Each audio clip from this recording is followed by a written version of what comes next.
Welcome to our polyatomic ion video. The first thing we're going to do is give you a definition. Polyatomic ions are collections of atoms with an overall charge. So we have a lot of atoms put together that have a charge. You guys are going to remember this from when we started doing Lewis dot structures and resonance structures. All right? A lot of these compounds you're going to recognize, or a lot of these ions you're going to recognize. Okay.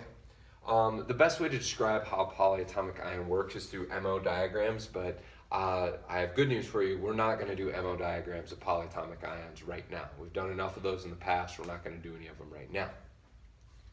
But now I'm going to show you this list. You'll be getting a list in class, and of course we're going to have a quiz on it. Yay! Okay, so first, these two I sort of separated because they're really important. These guys right here are the hydroxide ion, which is a definition of a base. So when we get into acid-base reactions, this is going to be important. And then the ammonium ion, which is the only positively charged polyatomic ion. So we have these two that are kind of off on their own because they're important. Now we're going to talk about some trends that we can see in polyatomic ions. Here, NO3- is called the nitrate ion. If we remove one oxygen, NO2-1, that's the nitrite ion.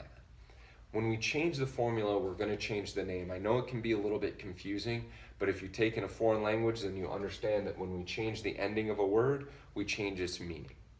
Here's our chlorine family of ions, all right? ClO-1 is hypochlorite.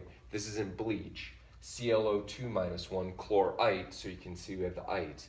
As soon as we get to 3 oxygens, it becomes chlorate, and then ClO4-1 is perchlorate, all right? This is why I always talk about my joke. Do you have any sodium hypobromite? Nah, bro, all right? Sodium is your positive ion. Hypobromite, all right?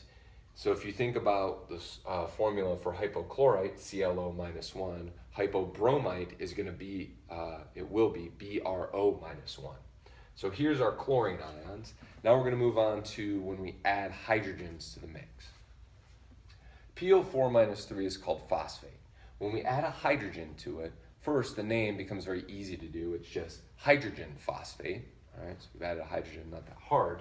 But when you add a hydrogen, the charge of the ion is increased by 1. You're adding +1 to the charge.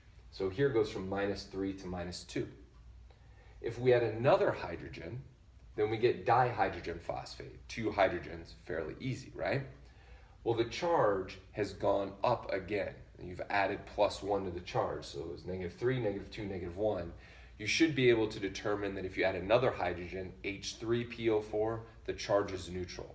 And when we do that, that's how we start to develop mineral acids.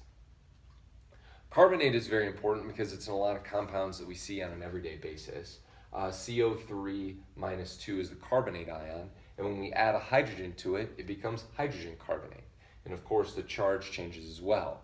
This is in baking soda. This is sodium hydrogen carbonate is the main ingredient. It is baking soda.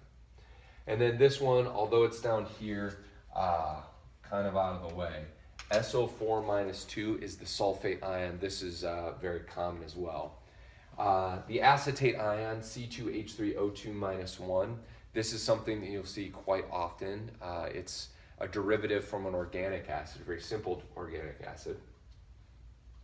And these last 3 are not things that you're going to work at on a regular basis because of the heavy metals involved, but you're going to see these sorts of compounds have very bright colors. The permanganate ion is MnO4-1, chromate CrO4-2, and dichromate Cr2O7-2. And so what we have here are a couple examples, all right? If we look at the dichromate ion, it's a nice orange color, and the chromate ion is a nice yellow color.